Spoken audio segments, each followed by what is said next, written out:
en el canal de mi comunidad. Nelson Machín, de tu experiencia, esa experiencia que quizás muchos no saben de Nelson Machín, de casi muerte. La Niki, bien hallado. Gracias a ti por invitarme, aunque te confieso que el tema que vamos a tratar hoy no es el tema que más me agrada. De hecho, no me agrada, pero por respeto a ti y como que sé que es un tema que ya en otros espacios han entrevistado por ello, pues bueno, aquí me tienes y soy responsable de lo que diga.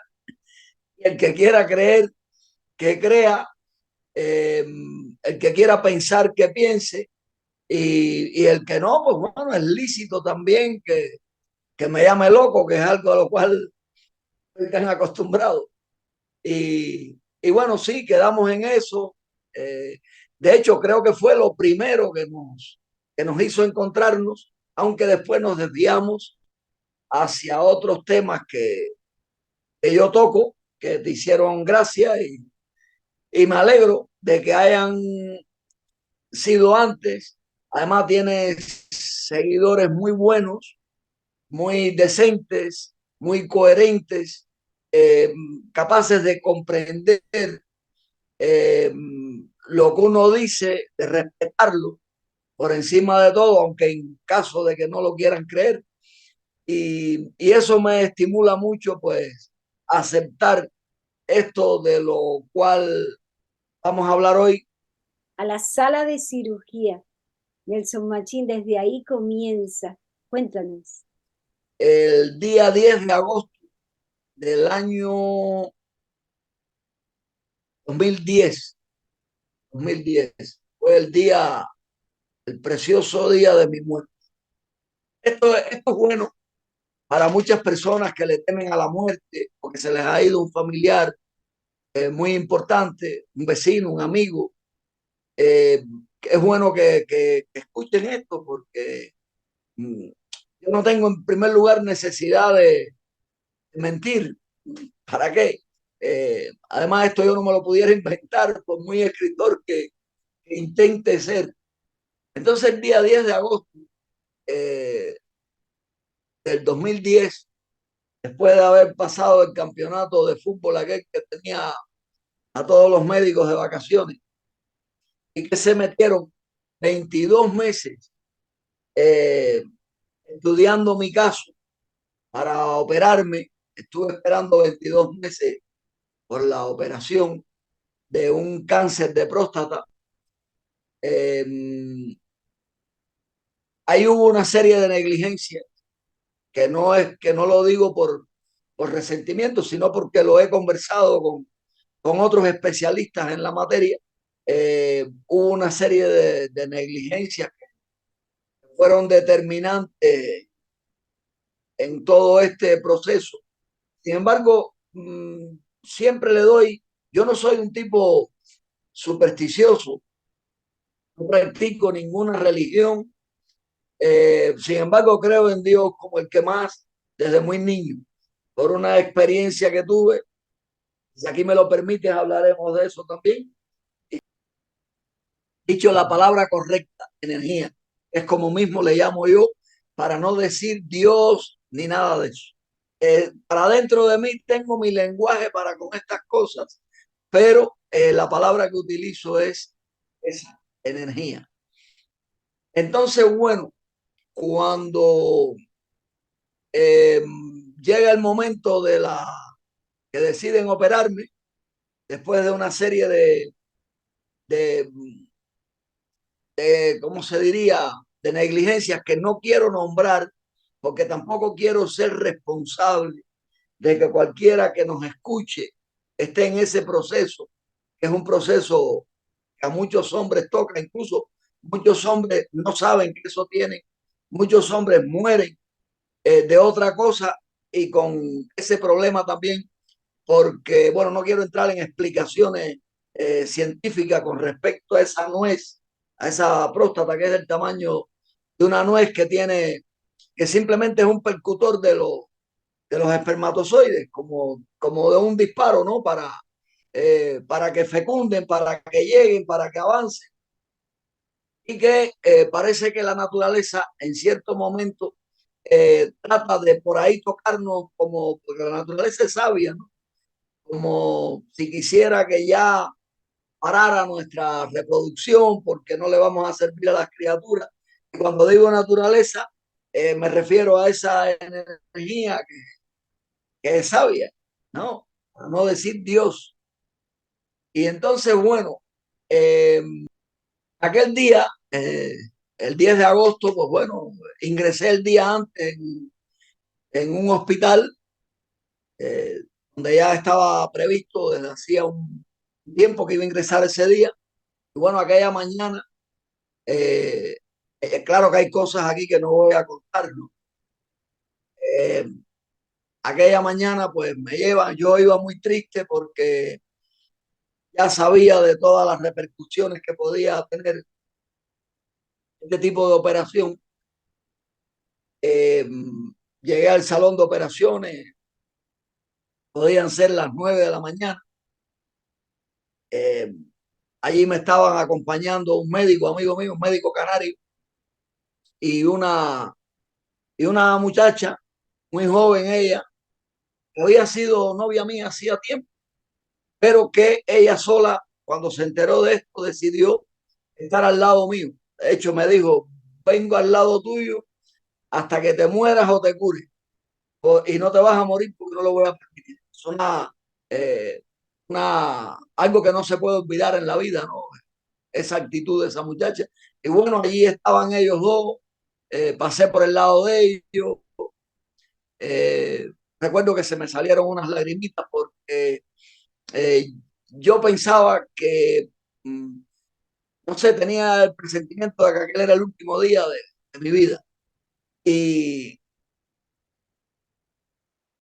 entré ahí, yo era un tipo muy simpático, digo era porque ya no lo soy, porque son muchas, cuando uno en este mundo ve que vive entre tanta mentira, en un mundo manipulado, en un corral, eh, uno eh, no es que te decepciones de nada, pero es que eh, ves la vida de otra manera, incluso le da lástima o rabia con aquellos que están dormidos y aquellos que nos duermen, porque son muchos los que nos duermen, incluso algunos sin saberlo, que nos entretienen para que no despertemos.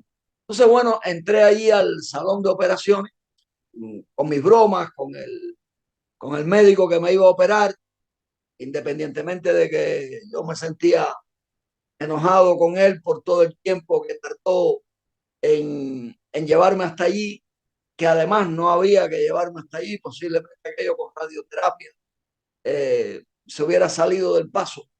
Pero en esto hay que reconocer la otra parte, que yo no soy supersticioso, pero es mi creencia también, ¿no?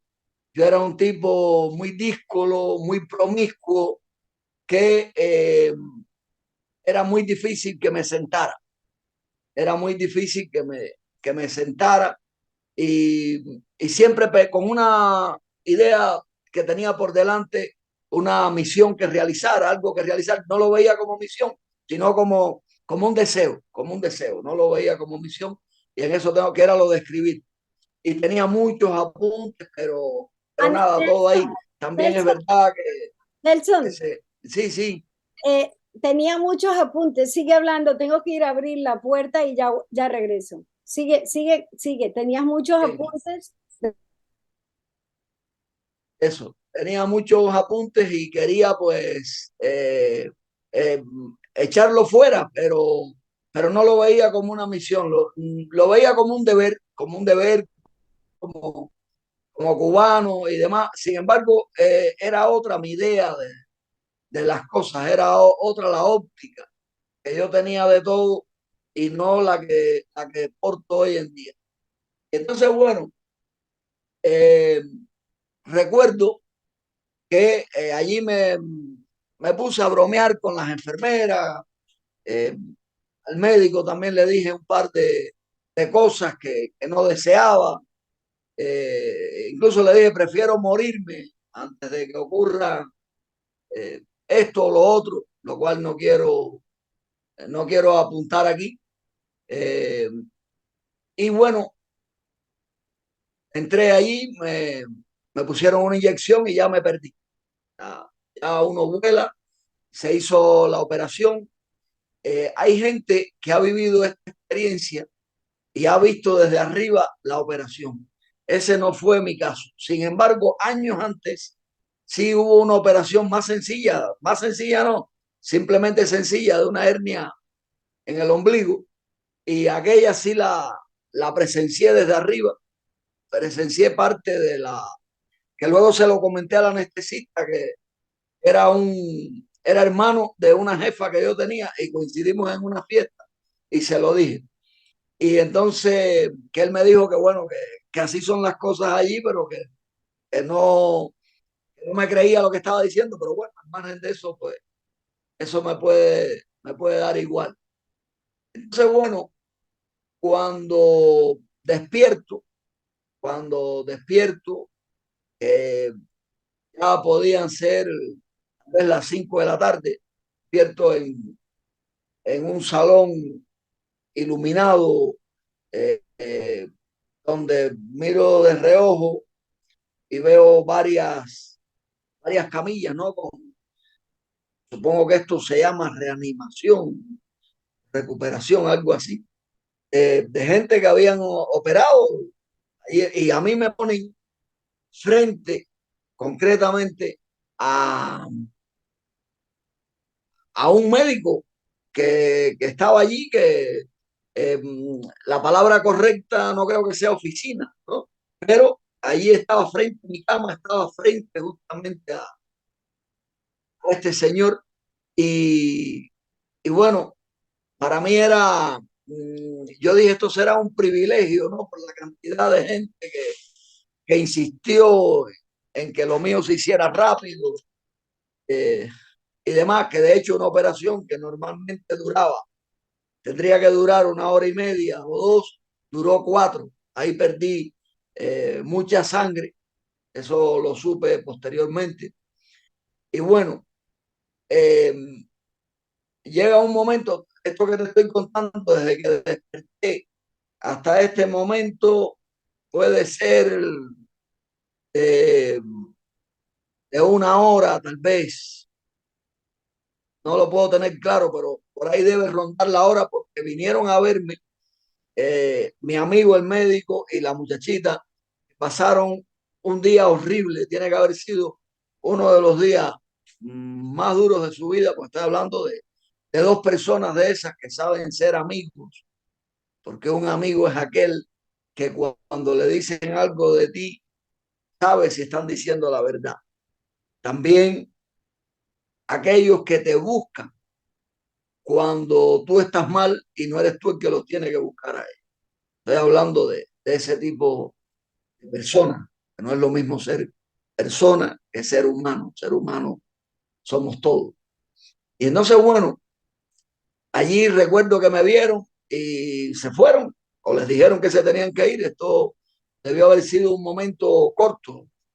Y yo les pedí que se fueran para la casa, que allí no pintaban nada, que de todas maneras, si yo me fastidiaba, les iban a avisar.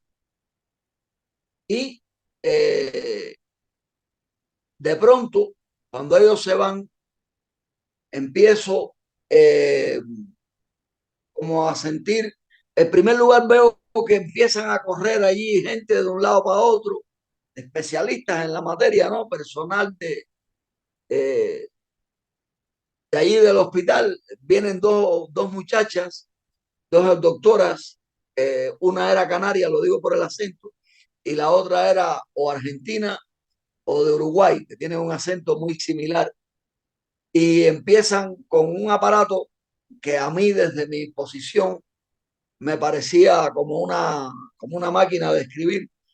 Vuelvo atrás un momentito, cuando me reanimé, cuando ya salí de la anestesia, me toqué todo para ver si estaba completo, porque ese tipo de operaciones a veces terminan en un desastre para el individuo, ¿no? Si hay una metástasis o cosas de esas.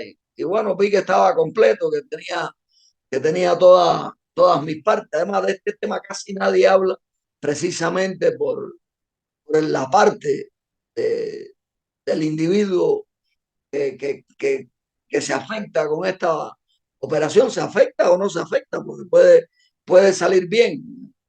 Eh, es un tema muy delicado y del cual nadie habla precisamente por ser donde, donde es, ¿no? Entonces, bueno, ya retornando al tema este, estamos pasando ahora una hora otra vez. Cuando yo veo todo lo que se mueve allí y las doctoras eh, tratando con un aparato preguntándome si yo había tenido soplo en el corazón alguna vez, si yo tenía soplo en el corazón. No, no, sí. Le dije ayer antes de que me ingresaran, yo sabía que me iban a ingresar y que iba a estar un tiempo tirado en una cama y corrí como 8 kilómetros, creo que le di. Era verdad que lo hacía cada rato. Yo siempre he sido deportista, fui militar, marino de guerra en este caso, obligado, y, y nunca he tenido ningún tipo de problema de eso. Entonces, bueno, ellas allí, porque yo tampoco tuve síntomas ninguno antes de que me ingresaran. Yo nunca tuve ningún síntoma. De hecho, mi particular opinión sobre el tema, eh, no debí ni haberme operado nunca. Hubiera sido mejor no estar contándotelo ahora. Pero bueno, hubo también otras cosas que indican que valía la pena seguir vivo, aunque la vida no fuera la misma. Y, oye, menos mal que viniste porque me hace gracia tu carita y, y me estimula a hablar mejor. Entonces, bueno, eh, en aquel momento, en aquel momento, eh, que las doctoras estaban ahí conmigo, de pronto siento un escalofrío, una frialdad enorme que me comienza por los pies. Ya te digo, veía a todo el personal porque la camilla estaba así inclinada y veía bastante bien, ¿no? A todo el personal corriendo de un lado para otro. Y yo que soy tan optimista, dije, aquí alguien se está rompiendo, me lo dije para mí, dije, aquí alguien se está muriendo, es decir, lo menos que pensaba que la jugada era conmigo. Y entonces nada, sentí un escalofrío que me empieza por los pies y una frialdad tremenda que va subiendo lentamente y voy notando que por donde quiera que pasa me va anulando completamente hasta que llega a la cabeza o al corazón, no sé, y ya ahí me pierdo completamente y ahí empieza mi experiencia con la muerte, además que fue preciosa. No vi ese túnel, por si me lo vas a preguntar, ahorra la pregunta. No vi ese túnel que muchos dicen que ven, yo no lo vi. Eh, Me vi como volando hacia arriba, sí, lógicamente, aunque se pudiera volar hacia abajo también. Me vi volando, pero como en cámara lenta y todo era muy lindo. Vi seres que se habían ido y curiosamente rostros de seres que no se han ido, están.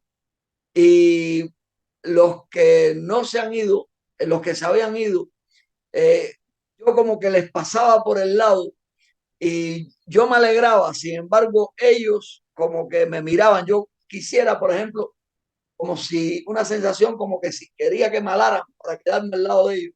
Y era como una especie de indiferencia, como si me estuvieran diciendo que aquel no era mi momento, que aquel no era mi momento. Entonces, bueno, eh, todo muy lindo, a veces nos dibujan, eh, nos hacen dibujos o vemos dibujos de lo que pudiera ser el paraíso. El paraíso verdaderamente en la tierra. Este planeta es precioso, lo estamos matando, lo estamos reventando, pero es precioso. Hay paisajes que uno dice, esto es el paraíso. Además, yo he vivido en ese tipo de sitios que para mí son el paraíso. He conocido en varias partes del mundo porque he tenido una vida muy díscola. Y entonces, eso era lo que veía allí. eh, y la pena, pues bueno, fue eso que duró muy poco. Noté cómo fui bajando y noté cuando ya me sentía en la cama otra vez y no quería abrir los ojos porque quería volver a ese lugar. Incluso volví muy enojado, muy enojado. Volví a la tierra, digamos, muy triste porque quería seguir por allá. Y en ese momento, pues bueno, como estaba bajo los efectos de tantos medicamentos, yo no tenía ningún dolor. Cuando me veo allí, pues bueno, como te decía, me, me sentía como, supongo yo que como un oso, ¿no? Cuando sale del tiempo que pasa hibernando. Y yo no quería abrir los ojos porque eso, quería seguir por allá arriba y rogaba por volver a ese sitio donde esto me ha ayudado mucho a ayudar, y valga la redundancia, a varias personas que tanto que han perdido un familiar como que le temen a la muerte. Entonces, Nicky, aquí hay algo que me gustaría que me permitieras hablar, por tonto que te pueda parecer a ti o a cualquiera que nos esté escuchando, porque esto forma parte de aquel momento, forma parte de mi vida y es lo que me ayudó tal vez a resignarme, ¿no? Y a soportar todo lo que venía después, que fue muy duro. Fue muy duro, tanto dolores físicos, espirituales. Son muchas las cosas que se derivaron de este momento. Entonces, bueno, eh, mi vida ha sido una vida que ha tenido de todo un poco. Ha sido una vida dura, ha sido una vida bonita, lindísima.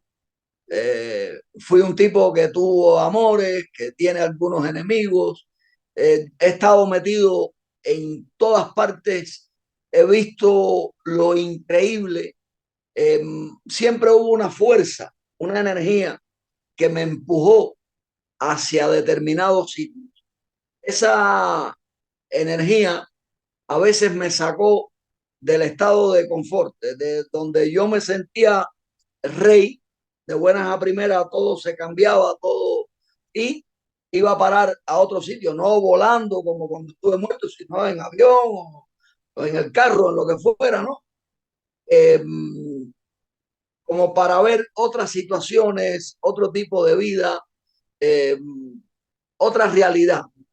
No puedo negar que fui un tipo muy promiscuo, era muy lindo y demás. Entonces, bueno, eso de lindo es decirlo por decirlo, ¿no? Fui un tipo muy promiscuo, es la realidad. Voy a hacerme el simpático como cuando era simpático, o a intentarlo. Y, y entonces esa fuerza, esa energía, yo le llamo fuerza, me ha perseguido a mí desde muy niño. Yo aprendí a caminar en Cuba en un campo de concentración. En eso no nos vamos a concentrar, pero al salir de allí tendría yo 6 o 7 años, eso no lo puedo precisar. Eh, esa energía a mí me visitó, esto debió haber sido en el año 67. Lo digo así porque por aquellos días mi madre o iba a morir o ya había muerto.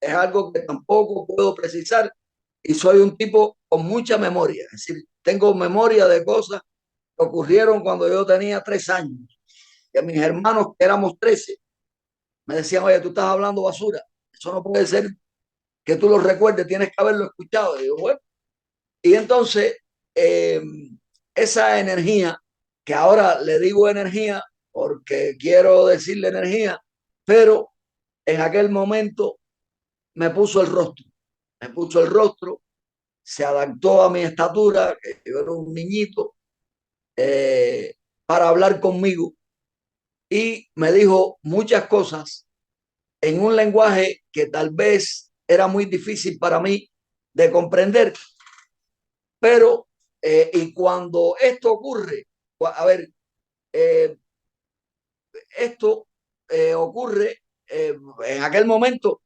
y esto lo conté a alguien hace unos años y me dijo que le parecían a las cosas del Principito, pero yo no había leído el Principito en aquel momento, vamos, lo leí hace como eh, 6 años justamente que lo leí.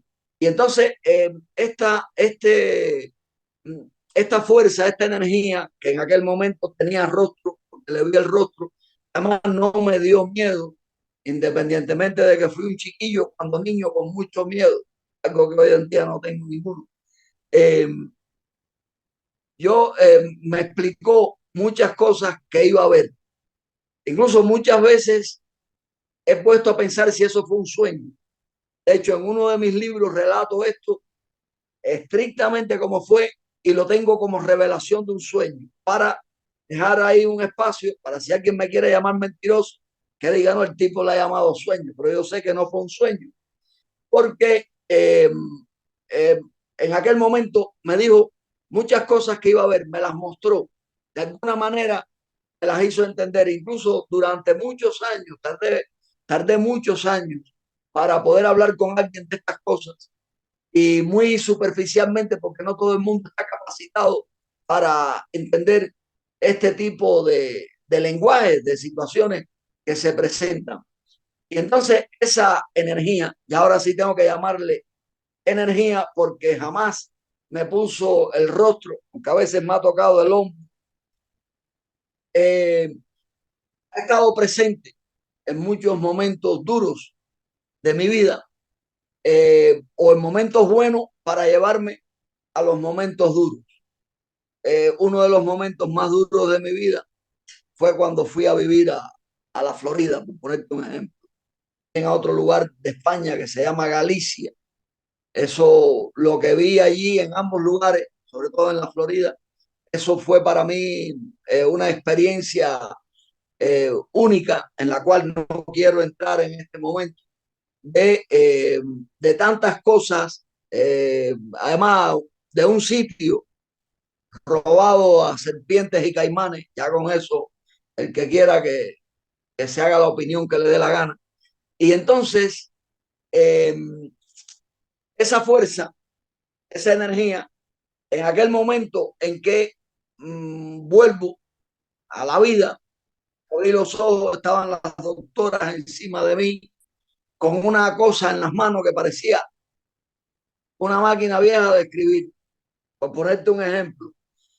Y me decían ellas, seguían haciéndome preguntas y yo las veía muy asombradas desde, me, porque, y esto lo digo, y esto ya al decir esto que te voy a decir, parece más mentira lo que estoy contando, pero si de todas maneras me van a jugar de mentiroso, pues mejor que sea con el No, paquete completo. señor, no, señor. Eh, Usted cuente su no, historia. da igual, da igual, Aquí se le cree, aquí se le cree. da igual.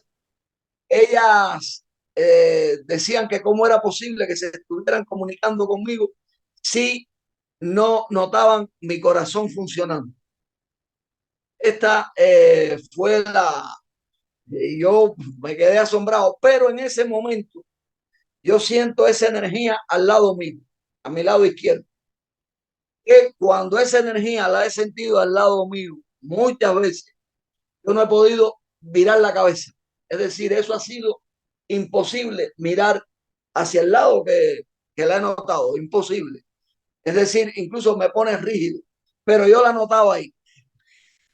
Muchas veces en mi vida, porque a esto como que me ha adaptado, como que me ha adaptado a esos momentos tanto complicados que siempre me sacaban aquellos momentos que entendemos por buenos, que también fueron muchos.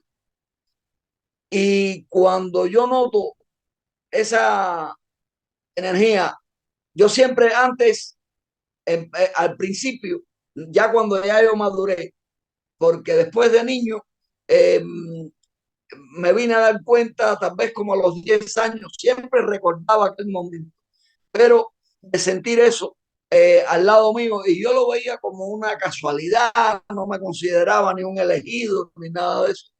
Yo decía, bueno, pues me tocó a mí esto, y incluso lo estuve tratando con personas que se dedicaban a este tipo de análisis, por decirlo de alguna manera, y me daban ciertas explicaciones que no las quiero dar aquí ahora. Eh, entonces, bueno, siempre cuando esto me ocurrió en otros años, yo sonreía como diciendo, me vas a fastidiar otra vez, ¿sabes?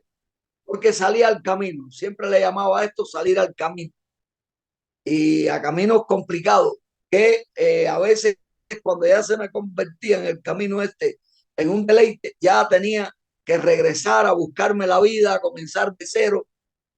Y bueno, en ese momento yo no le sonreía a esa energía, en ese momento yo estaba muy enojado con esa energía porque me había sacado del mayor de los deleites que he tenido en mi vida, que fue la muerte, ¿no?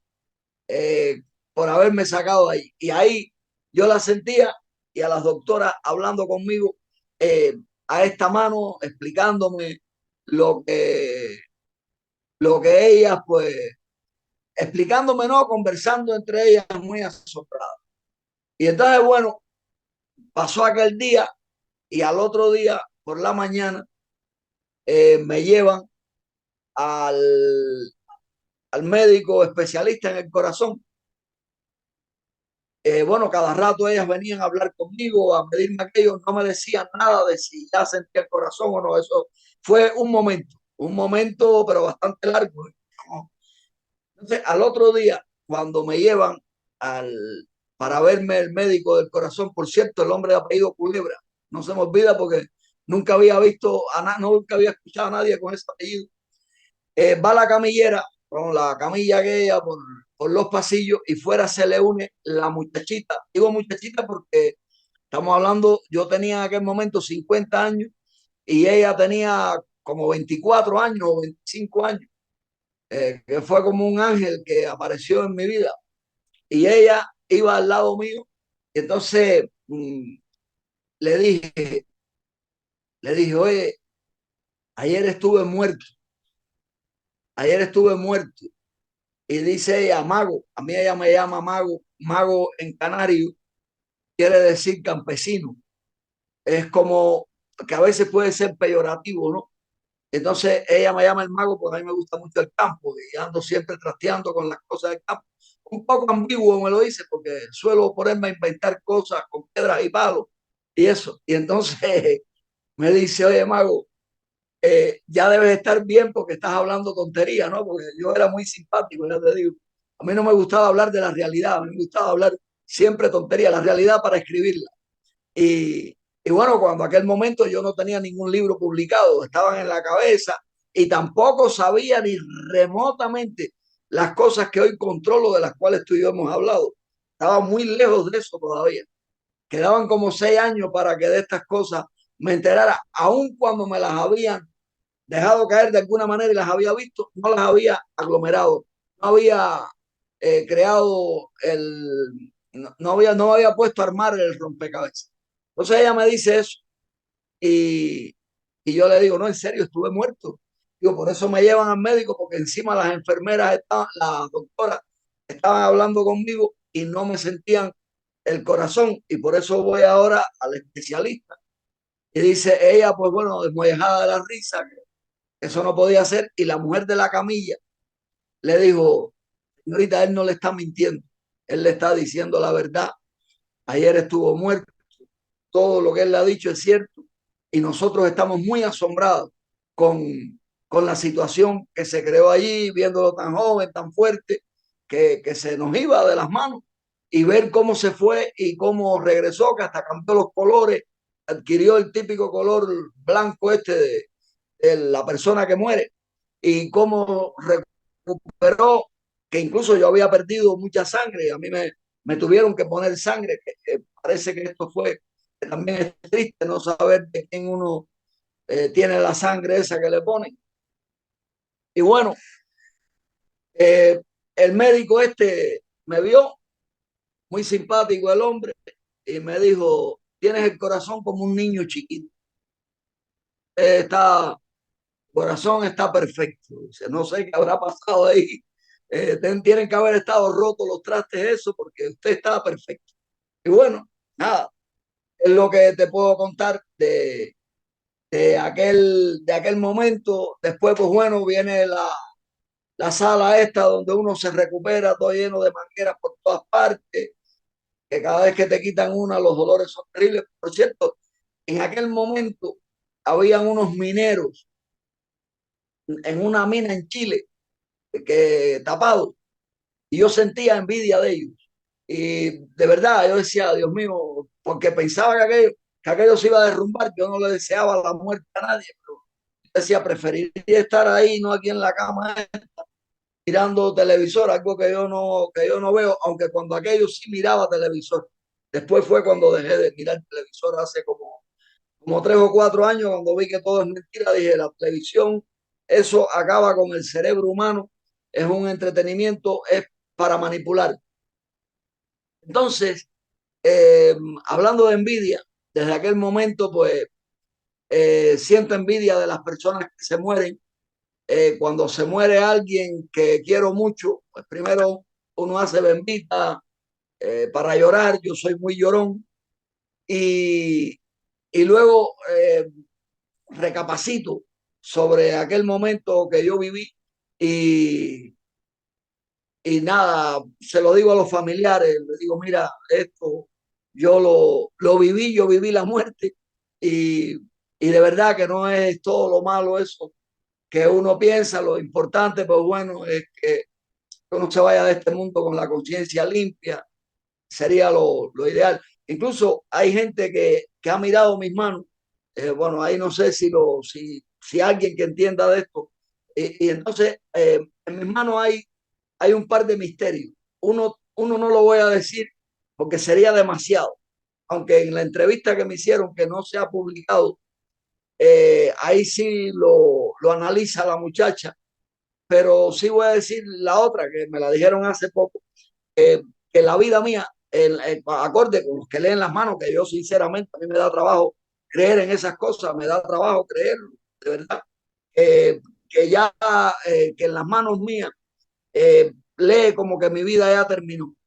En una mano, no me acuerdo ahora si es en la izquierda, ella lee como que mi vida ya terminó en un momento determinado y que a ella le asombra, ¿no? El poder estar tratando conmigo porque es una persona con la cual estoy muy bien relacionado. Y bueno, eso, que esto me ha servido pues para tener una opinión sobre la muerte, que no la tiene cualquiera. Tengo varios amigos que, que de alguna u otra manera tienen que ver con personas que se están yendo de la vida o que alguien se les está saliendo del mundo y ellos les recomiendan que hablen conmigo, que vengan a la casa, que me llamen, que me inviten a comer para que yo les hable del tema, ¿no? Y que los tranquilice con respecto a eso. Para eso también me ha servido esto. Y bueno, cuando aquella fuerza la noté al lado mío, eh, notaba una especie de mensaje que me decía algo así como que tu misión aquí no ha terminado, tu misión comienza. Entonces, después de esto fue que decidí dedicarme a escribir, vi la vida de otra manera, vi la vida, creo haber madurado incluso, madurado de ver la vida de otra manera. Y entonces fue cuando me puse a escribir, comencé a escribir un libro por los niños.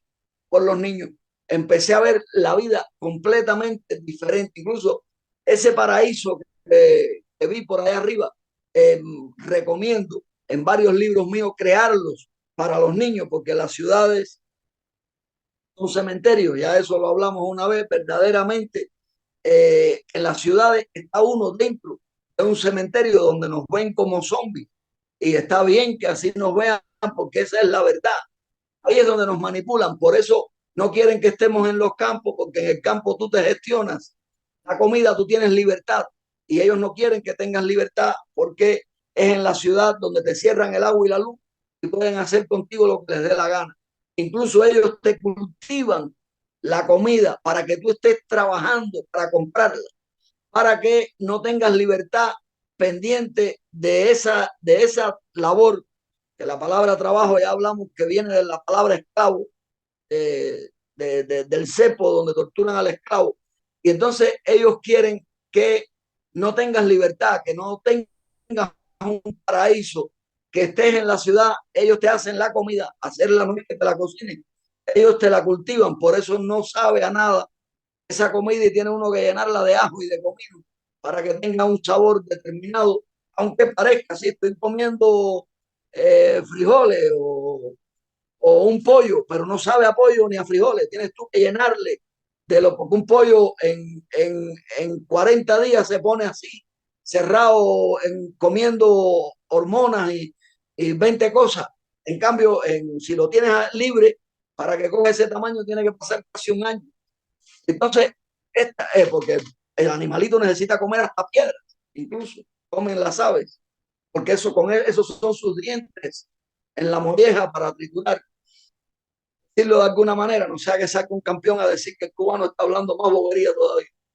Y entonces, bueno, esto me enseñó a ver la vida de otra manera en todos los aspectos, me enseñó a respetar más a, al ser humano, aun cuando sé que el ser humano se comporta como una plaga en este planeta, que somos los peores enemigos nuestros y del planeta también. Me enseñó mucho esta experiencia, verlo todo de una manera diferente y de alguna manera también me creó las condiciones para que me sentara tranquilito. Yo antes siempre estaba en la calle, visitando amistades. Me enseñó a ver que incluso la mayoría de la gente que uno conoce no está a la altura de los sentimientos que uno expresa, que uno entiende o que uno cree que los demás poseen, porque desgraciadamente eh, el ser humano cree a veces en eso que le llaman sentido común, que es el menos común de los sentidos, que todos vemos las cosas de una manera similar, estamos muy lejos, muy distantes de esa verdad. Por otra parte, las complicaciones de la herramienta que hay adentro, que se llama cerebro, que es una herramienta cuando la utilizas tú a tu favor, pero cuando ella te utiliza a ti, ahí estamos en una enfermedad y mucha gente se deja dominar por el cerebro y no imponen su yo para que sean ellos quienes utilicen al cerebro para crear, para vivir mejor, porque todo es muy sencillo.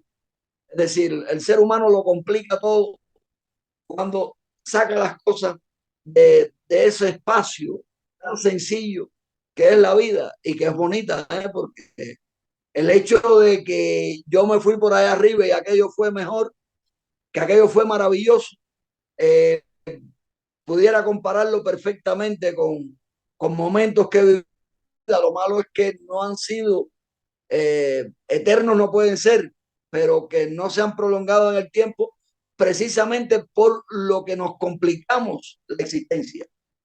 Qué bueno, increíble escuchar a Nelson Machín con tremenda experiencia. ¿Crees que nos puedes decir si llegaste a ver lugares como ciudades en colores? ¿Viste algún tipo de transportación o solamente viste seres? Porque describes los seres. ¿Llegaste por alguna vez ver si era de noche y de día, Nelson Machín? No, sí, la hora creo que podía ser colores, sí, todo era de colores. Más bien veía campos y mariposas, pajarillos cantando. No en ningún momento vi ninguna ciudad. Eso no lo vi. si tú analizas bien, la ciudad es una cosa artificial, la ciudad es un corral que, que no todo el mundo lo ve como tal, pero es lo que es.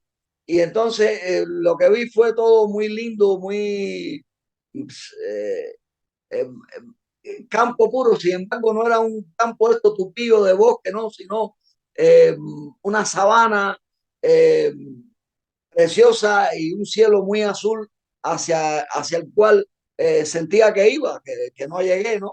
Eh, Me bajaron demasiado rápido de ese avión tan perfecto, ¿no?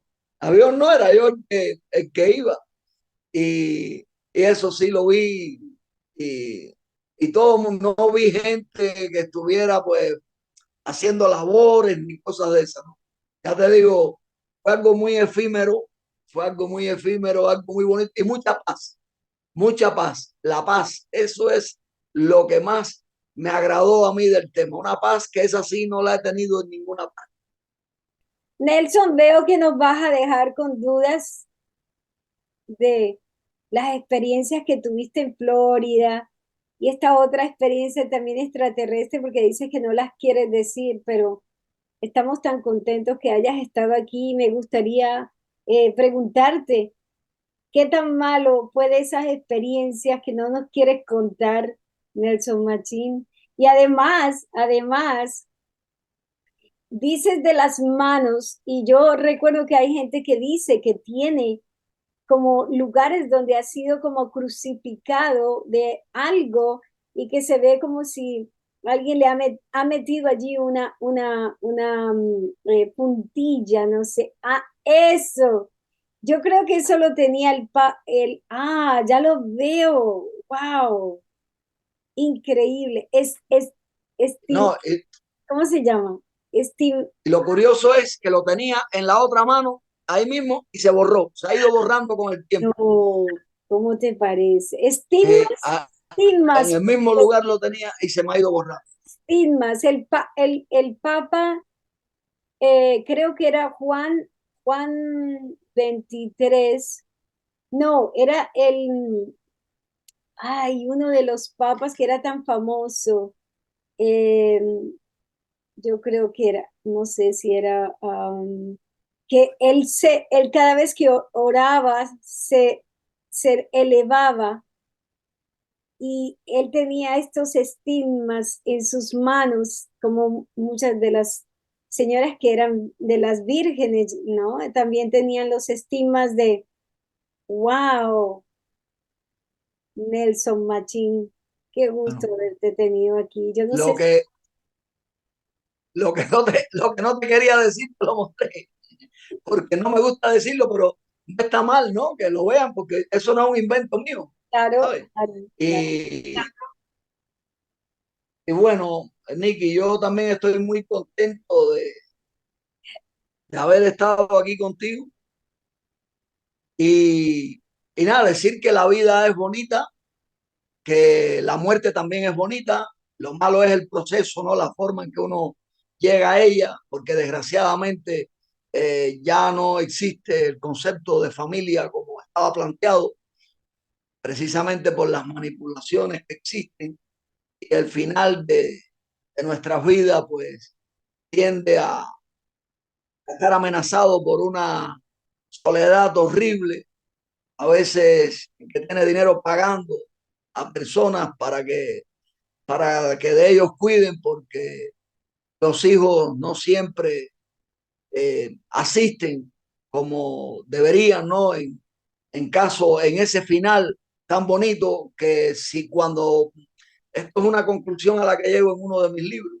que lo tengo en Amazon, que se llama Puerta Lateral del Paraíso. Este que estamos hablando de la muerte se llama Avería en la próstata. Este no es ese.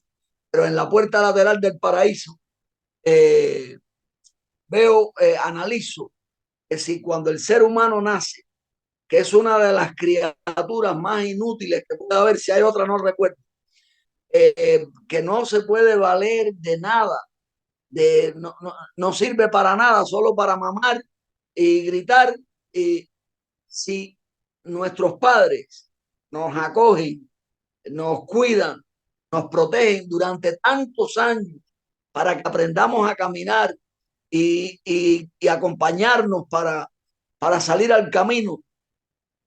Yo creo que eso merece un respeto, que eso una recompensa. Y entonces creo que la vida le da la oportunidad al hijo o a la hija cuando ya pase el tiempo y el padre es el que pasa a ser un bebé, porque incluso morimos en la posición fetal, que es la misma en la que un niño duerme, en la que un niño está dentro de la madre.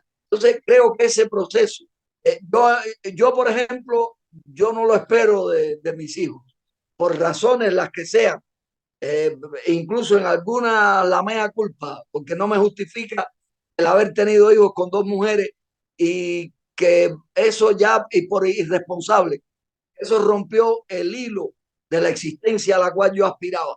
Pero, por ejemplo, con respecto a mi madre, no puedo decir nada porque mi madre murió cuando yo tenía 6 años o 7. Y mi padre murió después, cuando yo tenía 19, pero lo cuidé. Tengo la conciencia tranquila con respecto a eso. Y al tutor mío, a un gallego que me sacó del campo de concentración, también. Entonces, es decir, uno siente que ha devuelto esa pelota, pero hoy en día eh, eso es difícil, ¿no?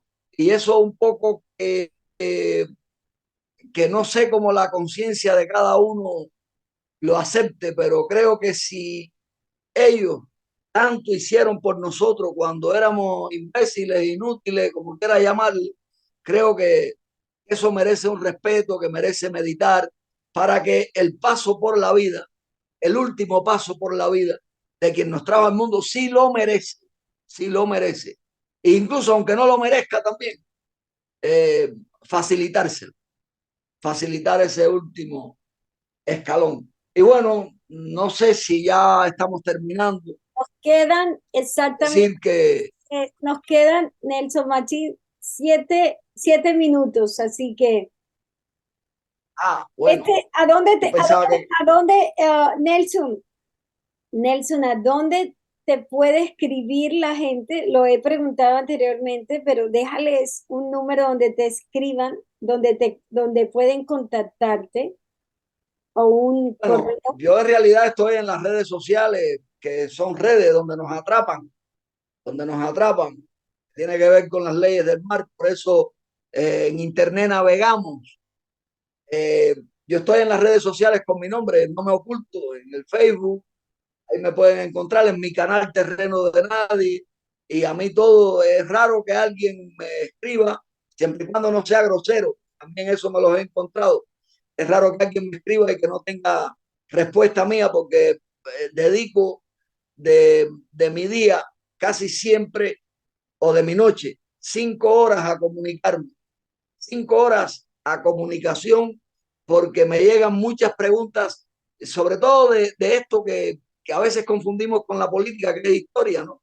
Pues me considero un revisionista de la misma y como pues bueno, Dios, por decirlo así, me ha concedido esta forma de ver dónde se oculta la mentira, que es en la verdad incompleta, o en las medias verdades. Y entonces, pues mucha gente me pregunta y humildemente doy la opinión que puedo ofrecer al respecto, pero nunca dejo, e incluso a veces cuando me ofenden también respondo y después borro y digo, no, no, no, mejor lo ignoro. ¿Para qué? Si no voy a solucionar nada, tú nunca vas a convencer a un convencido. O cuando alguien se apunta en el bando de los convencidos, no hay forma.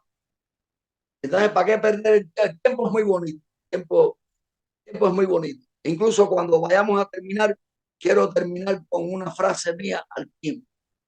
Dale, ¿Sabes? dale, termina Y Nicky, eso, con la frase que te gusta y otra vez nuevamente dándote gracias. Muchísimas gracias, Nelson Machín, por ah, tan buenísima información. eh, pues nada, ese reloj que tú ves allá atrás tiene, tiene la frase más amplia, yo no me la sé de memoria. Fue como una especie de poema que le hice al tiempo. lo hice directamente en ese reloj cuando lo pinté y demás. Y después, pues bueno, lo llevé a un papel, incluso no recuerdo si está en un poemario, el único poemario que tengo, porque tengo otro, pero sin editar. Y, y nada, ahí más o menos decía que lo más importante que existe es el tiempo. A mí tú me puedes preguntar cada vez que me entrevistes qué son las cosas más importantes para mí.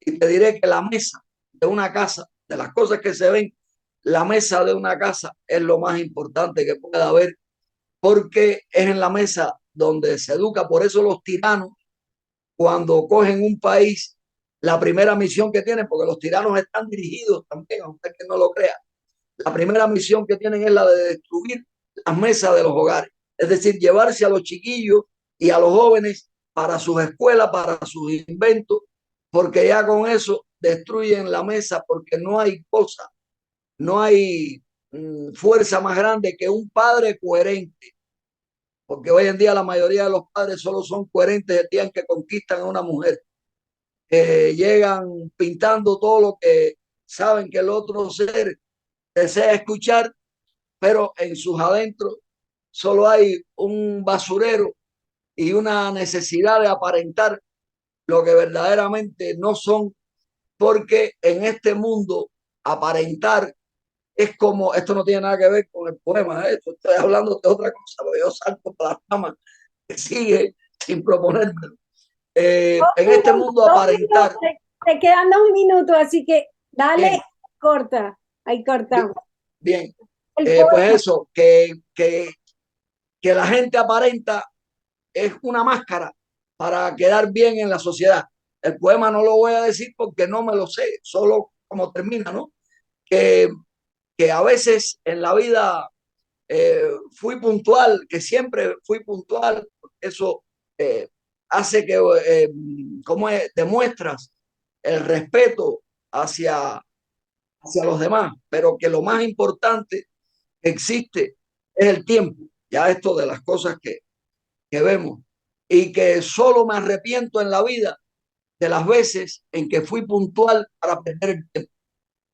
Mm, ahí quedamos. Gracias, Nelson Machín.